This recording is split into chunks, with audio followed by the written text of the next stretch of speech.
always dreamed of writing a book, but where do you start? We can help with that. Hi, and welcome to the Writing Momentum podcast. I'm Gena Maselli, and this is my husband, Christopher Maselli. We're so glad you're here. And we are talking today to what we love to call emerging writers. Ooh, These are people who are new to the party and new they're to the party. wondering where to start. Hey, you're welcome to the party. We're so You are glad to have you. welcome to the Here's party. something a lot of new writers may not realize. If you're a new writer, you may not realize this. There is room in this for all of us, right? This is not a competition. That's part of the reason we created this podcast, and we have Writing Momentum, our website, and we have a lot of ways that we help other writers. Yeah. Because we don't believe we're in competition with one another, right? There is plenty of space out there for all of us to have success. And so we are so glad to have you along this ride with us. That's part of where you start, is just realizing, hey, you're not alone in this. That's right. You are not alone in this. And we want to give you some practical tips for where to start, though, because I think there's a lot of people, in fact, because we meet them. We meet people all the time who've, I've always wanted to write a book, or I've had this idea for a book. And yet they wonder, okay, where do I even start with this? What do I even do? Where do I even go? Right. And so we want to give you just a few ideas of just where to go to get your feet wet, to start figuring out how to get started in this. That's right. So Chris, kick us off. Where do people go? And what do they do? Where do they start when they know they want to write a book? So when you want to write a book, the first thing, of course, you want to do is you want to decide on what genre you're writing in. In other words, what kind of book will this be? Will it be a fiction book? Will it be a nonfiction book? Will it be a fantasy book, a sci-fi book, a memoir, self-help book? What kind of book? A children's book? And here's why you need to know that. Because every kind of book has its own little quirks that work in the market. A children's picture book, for instance, is almost always 32 pages. Now, if you don't know that going in, you might start writing something that isn't a children's book at all, but you think you're writing a children's book. So you got to kind of find out, what are the unspoken rules behind the kind of book that you want to write, behind that genre that you're writing in, right? What makes books in that genre work? Because remember, books have been around for a long time. So people have tried all kinds of different things. And that doesn't mean there are not outliers, but it does mean that when you're starting out, you want to know what the rules are before you try to break. Yeah. I think that's the thing, though, that you have to remember is, like Chris said, every genre has a kind of the things that are included in there that have to be in there. It would be like writing a romance, but not introducing the two characters. The character triangle, right? Or the Every romance has a character triangle. That's a key to the romance genre. So there are these keys that are included in these genres, in each genre. And it can be things like page count. Like Chris said, children's picture books are usually 32 pages. But a children's chapter book is going to be different. A children middle grade novel is going to be different. A self-help book is going to be different. Just to give you an idea, an autobiography of a well-known person can run up to 200,000 words. But you know what? A self-help book talking about helping people overcome something or gain knowledge in something, it's probably only going to be about 40,000 words, 45,000. So there's these kind of rules that you have to know before you break them. But even going deeper in that, what are the elements that you need in each book, each genre that you want to do, that you need to include in order for that genre to be successful or your book to be successful? And here's the thing about that. A lot of emerging writers will say, well, I want to write this book. And then they'll come up with all these ideas about how to make it different from anything else that's out on the market. Yeah. And the problem with that is that you are going to have a harder time narrowing down who your reader is, because readers have an expectation of what they're going to get when they read in the genre that they want to read in. So if they're reading in a specific genre, they're reading your book, you tell them that it's one thing, and then you're throwing in elements from all these other genres, then that's going to confuse. And a confused reader is not a repeat reader. They may not want to come back and read your book too. So that's why it's just really important to one reason why it's just really important to understand what the elements are for each kind. And it's not that you can't be creative with those kind of things, right? Once you're more established, you can do all kinds of things to break the rules. But again, you've got to know the rules before you can break them. And I recommend to not just know the rules, but practice the rules, right? So write some of those just regular books before you try to do something really unusual. That said, a lot of people make very successful careers just sticking with the rules. So there's nothing wrong with sticking with the rules. I love sticking with the rules on a lot of things that I write because I know it will work and it'll be successful. So when I start writing in a new genre, one of the things I will do is I will start reading in that genre. I will read other books that are like the kind of book I want to write. So if I want to write a biography, I'm going to start reading biographies. And here's a key. I'm not just going to read them. I'm going to start outlining them. I'm going to figure out what are the authors of these books doing in each one that I like. And as you do that for each book, you're going to suddenly start seeing patterns and you're going to realize how those kind of books work. Yes, and he really does. Chris really does when he's like, I'm thinking about writing in this genre, he'll start pulling out books.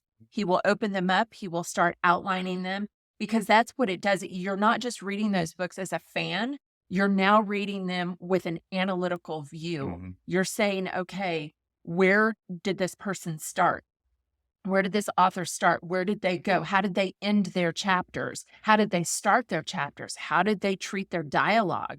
How did they move their reader through this? If it's a nonfiction book, if it's something they're trying to teach, how did they move that person Mhm. through it? What elements did they include maybe within the chapters or at the end of the chapters to help with that?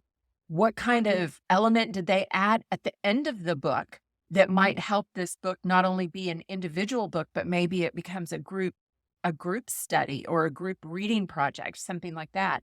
So there are so many different things that you can gain just by really paying attention to how a book is written and really dissecting it and outlining it, like what Chris is talking about. There is a wonderful book out there called 20 Master Plots by Ronald Tobias. 20 Master Plots is for fiction writers. It's based on Aristotle's three structure, but he shows 20 different kinds of plots that fiction writers can use based on that 3-act structure and shows you what needs to happen in Act 1, in Act 2, and in Act 3.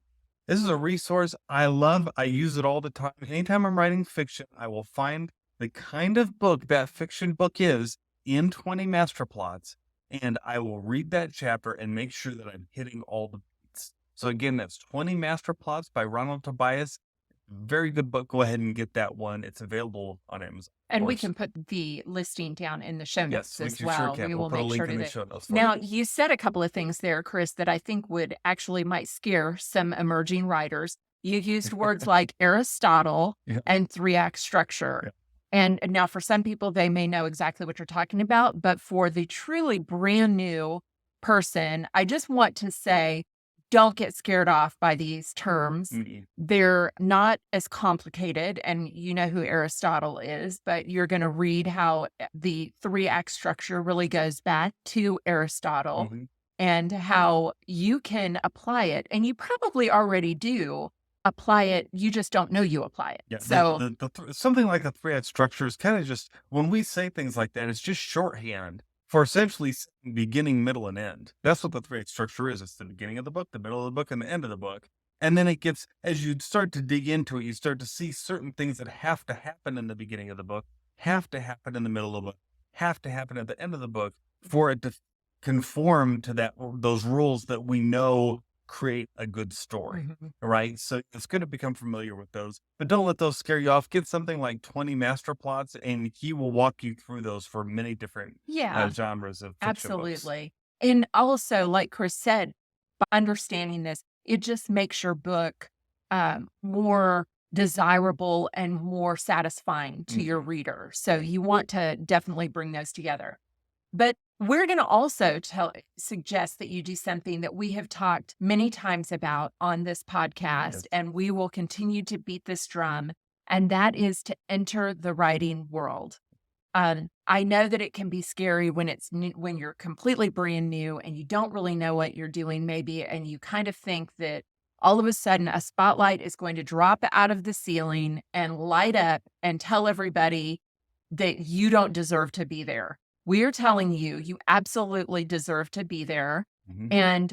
But let's talk about this writing world and what it is and why it's important. So here's the cool thing. If you've never heard us talk about the writing world, here's what we mean. There's a whole subworld out there that we call the writing world. It is a place where writers get together and have conferences where they talk about writing and publishing. It's a place where writers get together on a weekly basis and have small groups, and they share the chapters they've written and they critique each other's chapters to help make them better writers. And it's always Right. hopefully very encouraging. It's a place where you can attend workshops or join Facebook groups where people are constantly putting out memes and tips and great things about being a writer. And it's a place where you can make instant friends because you have something in common. Yeah. It's a very supportive place. So we have found often when we get connected with other writers, we're like, hey, these are our people, right? Yes. We feel like we are together in this thing. And that's what we mean by the writing world. Almost every profession, I think, has something like this. It's where groups the groups of people in that who all like that thing get together and learn from each other. But you have to seek it out a little bit. It's not like it's just going to drop into your lap or you're just going to walk out of your house and suddenly meet another writer, right? You've got to seek it out. Are there conferences near me? Are there workshops? Are there podcasts like this that you can listen to? Is there an online space? That's why we created Writing Moments, Right. which is our online space where we get together with other writers every week and we work on our individual projects together. You can go to writingmomentum.com to find out about that. But we love having a writer community because it helps us see ourselves as writers. Yes. And I also want to encourage you to check out your local library. A lot of times local libraries they'll have groups that'll get together, and a lot of times they're free. Or you can find, like Chris said, Facebook groups, but look locally, look online. There are a lot of resources out there. And here's the thing, you're going to go, and whether you're online or you're just in person, wherever, and you're going to feel really uncomfortable at first. Like I said, you're expecting the big spotlight to drop out of the ceiling. It's not going to happen. And you're going to go, and the first time you'll take something away, and it'll be something maybe a little bit simple, but that's okay. You're seeing it. The next time you go, you're going to get something a little deeper, or you're going to hear something new.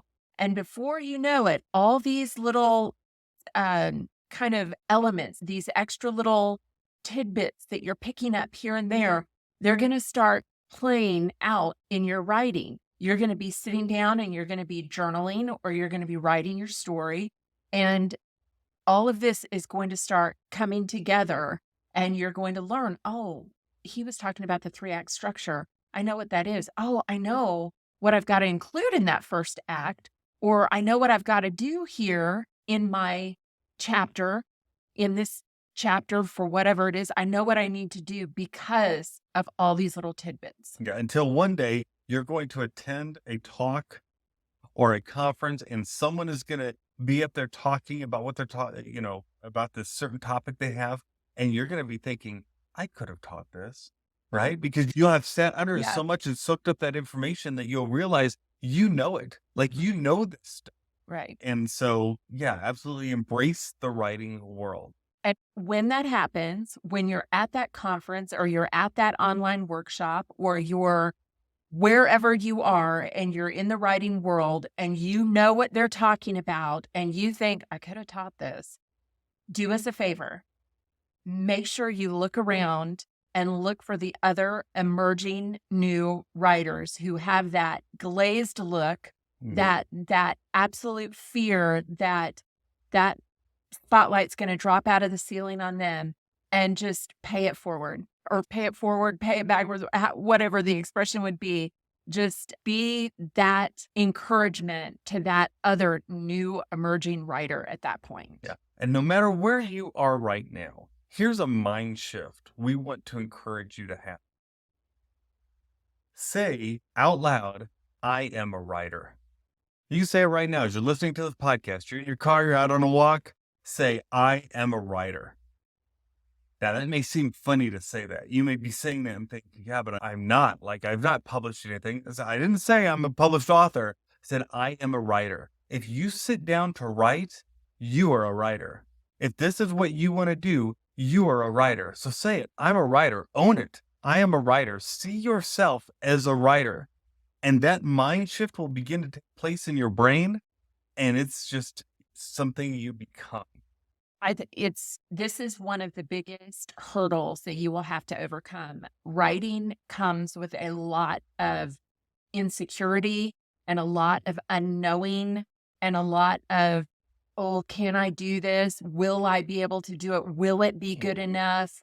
What if it's not as good? There's all of these things. Making that mind shift, that mindset shift that says, yes, I'm a writer. I'm learning, I'm growing, I'm going to be better tomorrow than I am today, and that's okay. Making that and just owning it and going with it is I think it's one of the biggest hurdles that you'll have to overcome. And it's the biggest hurdle that any writer has to overcome, to be brave enough to just enter into this creative space and go for it. Just accept it. Hey, I'm a writer. Yep, And so you're a writer. here's some very practical things you can do as you own that idea of your writer, right? One, write every single day. Every single day, take some time and just sit down and write. Now, you don't have to be, religious about it, or if you miss a day, you feel bad about it. No, don't do that. Just go ahead and say, look, I'm going to try and write every single day. And every day, either create a time goal, like I'm going to sit down and write for 30 minutes, or go ahead and create a word goal. I'm going to go ahead and write 500 words, right? Whatever it is, you go ahead and make that your goal, set a timer or track your word count, and just do it on a regular basis. And as you begin to do that, you're going to find yourself going, oh, I'm getting better at this, right? It's because it's going to become a habit. Right. And that's what you want it to be, as a habit. And if you're wondering kind of where to proceed with that, I encourage you to listen to the last podcast we recorded. It was about how do you finish your book. We talk about some of those hurdles that you can come across and how important it is to just write and finish what you're writing, even if it's not great. Because here's a big secret in the writing world. The first draft is almost never very good at all. Yeah. And that's okay. That's part of the process. And the other thing I'll just reiterate is just reading in your genre. Whatever genre you enjoy, just go ahead and read in it. Make sure that you're working and kind of learning, because and we talked about reading it analytically, but also just read to keep yourself abreast of what's happening in that genre. Yeah. And there's more writing books. We mentioned 20 Master Plots by Ronald Tobias. There's other writing books that are out there. Get some of those. There's writing courses online. We have some of our own. There's a lot of other really great ones out there too. Find some courses that you can learn about your genre, learn about writing, and just become better every day. Yeah. And if you're looking for a place to join online, you're looking for a way to simply to be a part of the writing world, we just invite you to join us on Writing Moments. It's go to writingmomentum.com and you'll find the information there. We meet on Wednesdays at noon Central for an hour. We have a small teaching, and then we have just co-writing. We're each writing and working on our own projects. So yeah, join us. We'd love to have you. Hey, if this is a podcast that you enjoyed, we'd ask you to please subscribe to it, because we don't want you to miss any of the others. And you can go back and listen to some of the other ones we've had. If you know someone who you think, man, I think they might be a writer and I think they would be really encouraged by this, please share this podcast with them. That's how we get the message out that, hey, we're not all trying to do this alone, because we don't believe writing is a solitary venture. We believe it's something that we do together, because when we write together, we have writing momentum. Bye.